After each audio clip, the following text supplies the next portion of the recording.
Hi everyone, welcome back to my channel. My name is Nancy. I am your nutritionist और आज मैं आपको 3 चीज़ें बताने वाली हूँ जिससे आपकी डायबिटीज़ के सिम्टम्स बेटर हो सकते हैं.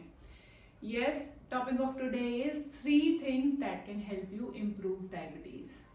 So first of all, let's understand कि डायबिटीज़ क्या है और होती क्यों है. तो डायबिटीज़ जो है बेसिकली ब्लड ग्लूकोज लेवल का इम्बैलेंस है in your body, which can happen due to many reasons. It could be hereditary, it could be due to your lifestyle, it could be because you are not taking care of your health. Now, if it is hereditary, there are many reasons, there are many ways in which you can stop and prevent getting it.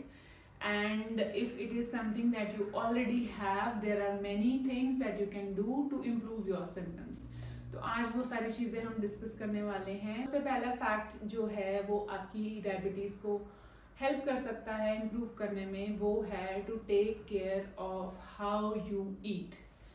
अब अगर आप एक Indian हैं या आप एक ऐसी country में रहते हैं जहाँ आपकी मेजॉरिटी ऑफ द कैलोरीज जो हैं फूड से जो आ रही हैं वो कार्बोहाइड्रेट से आ रही हैं, आपको जो है अपनी डाइट में कुछ चेंजेस करने पड़ेंगे अगर आप चाहते हैं कि आपकी इंसुलिन सेंसिटिविटी इम्प्रूव हो सके, आपके सिम्टम्स इम्प्रूव हो सकें.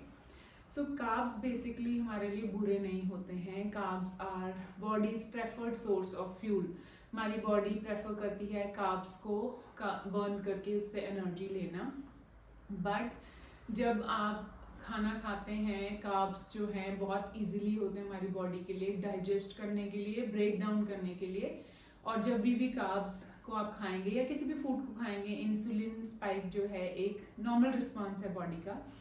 बट कार्बोहाइड्रेट्स क्योंकि जल्दी डाइजेस्ट किए जा सकते हैं, फास्ट कार्बोहाइड्रेट्स जैसे कि राइस, पोटैटोज, ब्रेड्स हो गई या कुछ भी ऐसी चीज़ें जो फास्ट डाइजेस्टिंग हैं, तो वो जल्दी आपकी बॉडी में जो है ग्लूकोज स्पाइक जो है ज़्यादा लाएंगे. सो सबसे बड़ा चेंज जो आपकी बॉडी में आपको करना पड़ेगा वो है कि ऐसा खाना खाएं जो आपकी बॉडी के स्पाइक को या इंसुलिन स्पाइक को हेल्प करे कम होने में या फिर इतना ज़्यादा शूट ना होने में whenever you eat your meals. So ऐसी कौन सी मील्स हैं जो आप खा सकते हैं जिससे आपकी सिम्टम्स जो है इम्प्रूव हो सकते हैं. जो भी मील्स आप खाएं उसमें ढेर सारा सैलेड हो. फाइबर जो है हेल्प करता है इन इम्प्रूविंग और increasing the transition time in your stomach. Transition time मतलब आपकी बॉडी को डाइजेस्ट करने में कितना टाइम लगेगा उस फूड को, और स्टमक से जो है स्मॉल इंटेस्टाइन में कितनी देर में जाता है वो फूड. तो अगर आप फाइबर खा रहे हैं तो प्रोसेसिंग जो है स्लो हो जाती है, इसलिए हर मील में फाइबर होना ज़रूरी है. Second thing that you can add in your meals is protein. Protein intake is very very important to maintain muscle mass. और बहुत सारे ऐसे लोग हैं जो मिनिमल अमाउंट ऑफ प्रोटीन भी जो है नहीं खा पाते हैं दिन में, तो इसलिए भी ये सारे डिजीजेस, मसल वीकनेस और ये सब कुछ जो है उनको जल्दी इफेक्ट करता है then others who have been eating well. तो हेल्दी ईटिंग में अब प्रोटीन सोर्सेज जो हैं आपको ढूंढने पड़ेंगे. दूध, दही भी प्रोटीन सोर्सेज में आते हैं क्योंकि इनकी अमीनो एसिड प्रोफाइल कंप्लीट है, बट अगेन इनमें कार्बोहाइड्रेट्स भी होते हैं. एज अ वेजिटेरियन आपको 2 से 3 सोर्सेज कंबाइन करने पड़ेंगे जब भी आपको प्रोटीन हाई करना है अपनी मील का. जैसे कि दही ले ली, दाल ले ली, एक चपाती ले ली. किनुआ फ्लोर की बनी हुई चपाती खाएंगे तो उसमें ज़्यादा प्रोटीन है. किनुआ फ्लावर, बेसन फ्लावर और होल व्हीट फ्लावर, इन तीनों को कंबाइन करके रोटी बनाते हैं. तो जो नॉर्मल रोटी है होल व्हीट से बनी हुई उससे ज़्यादा प्रोटीन है, उससे ज़्यादा न्यूट्रिशन है. तो चाहे तो उसको खा सकते हैं, चाहे तो मिस्सी रोटी खा सकते हैं. मतलब कोई भी ऐसी चीज़ आप इंक्लूड करें जिसमें थोड़ा ज़्यादा प्रोटीन हो then what you are eating right now. तो ये सारी चीज़ों से जो है आप प्रोटीन इंटेक इंक्रीज कर सकते हैं. और ये सारी चीज़ें जो हैं फुल ऑफ फाइबर भी हैं, इनमें full of nutrient, these are full of nutrients as well. तो ये जो है आपकी बॉडी में एकदम से स्पाइक नहीं कॉज करेंगी. आपकी बॉडी थोड़ा टाइम लेगी इसको डाइजेस्ट करने में, and it will help in regularising your blood glucose level. So number 1 tip जो मैं आपको देना चाहूँगी वो है कि आप अपने खाने पीने की आदतों को इम्प्रूव करें.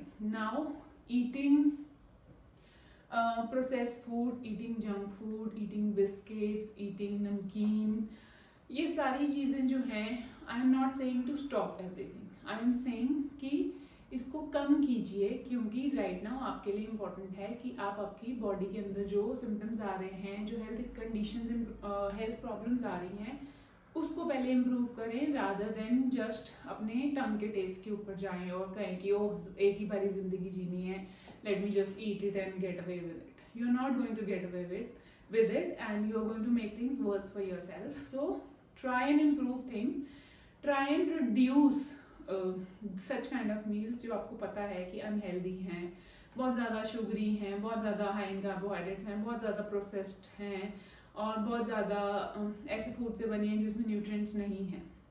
सो कोशिश कीजिए आपकी फूड्स जो आइटम्स आप पिक करते हैं वो होल फूड से बनी हैं, and at the same times उनके अंदर कैलोरीज कम है, क्योंकि अगर आप होल सोर्सेज भी ले रहे हैं और कैलोरीज भी ढेर सारी है उस खाने के अंदर, जैसे कि आप कोई ऐसे बिस्किट्स खा रहे हैं जिसके एक ही बिस्किट के अंदर 200 कैलोरीज हैं, आई मीन वो आप 4 खा लेते हैं एक साथ, तो आपने 800 कैलोरीज ले लिए, तो एज इट इज उस होल सोर्स वाले फूड से भी आपकी बॉडी में ब्लड शुगर लेवल का स्पाइक ज़्यादा होगा, क्योंकि अमाउंट ऑफ कैलोरीज जो एक ही टाइम पे आप अपनी बॉडी को दे रहे हो वो भी ज़्यादा है.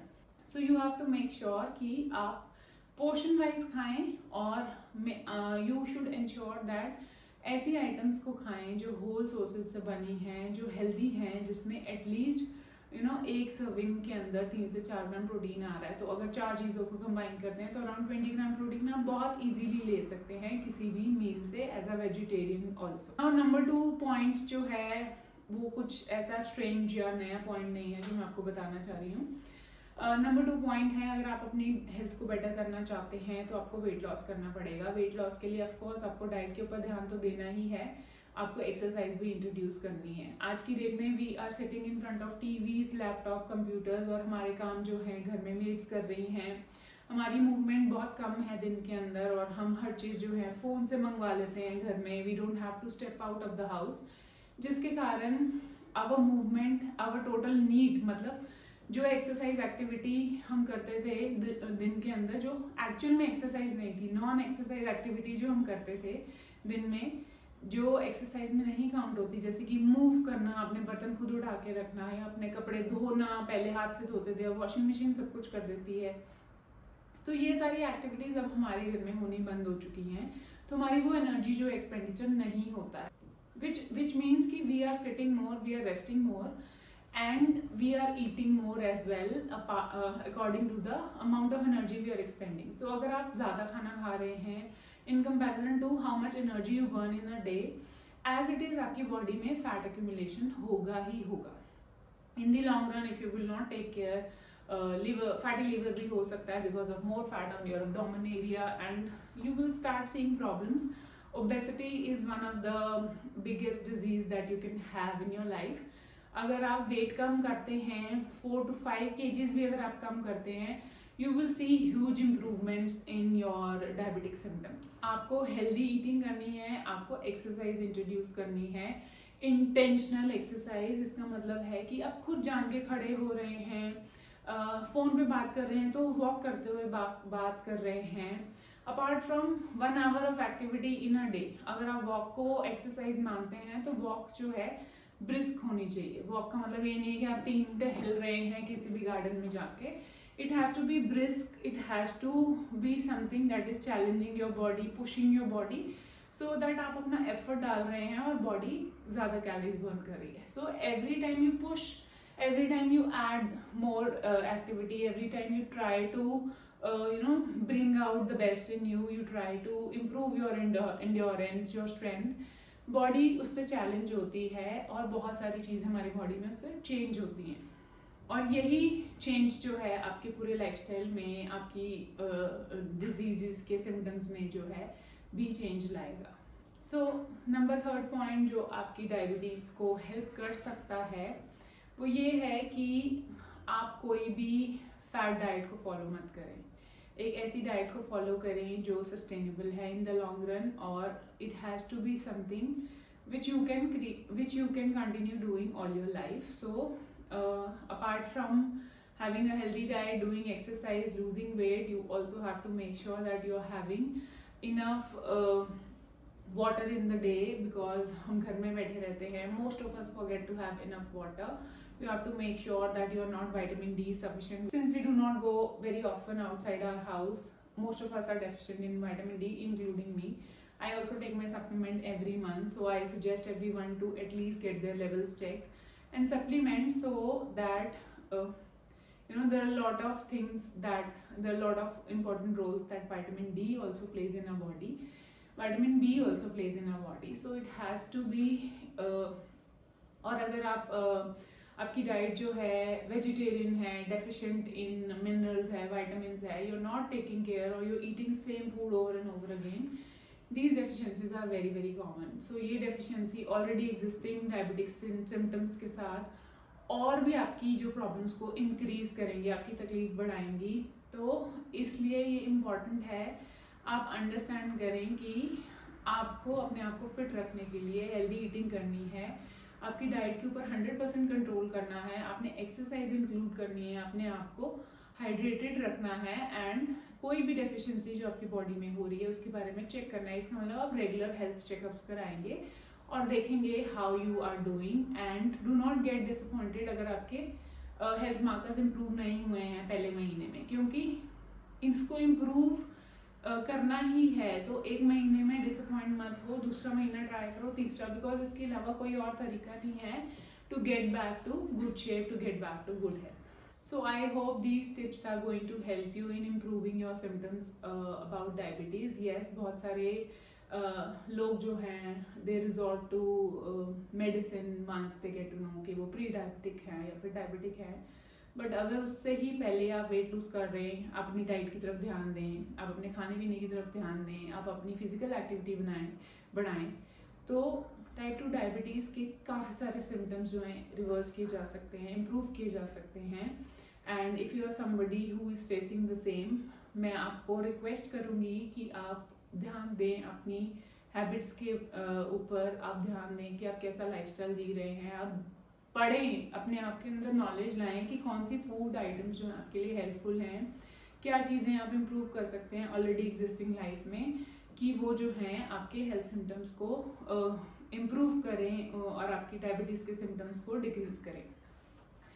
सो अगर आपको ये वीडियो यूजफुल लगी है, इन्फॉर्मेशनल लगी है, हर बारी की तरह इसको शेयर करना मत भूलिएगा अपने फ्रेंड्स और फैमिली मेम्बर्स के साथ. और अगर आपने मेरे चैनल को अभी तक सब्सक्राइब नहीं किया है तो you are losing on a lot of content, so please इसको सब्सक्राइब कर लीजिए.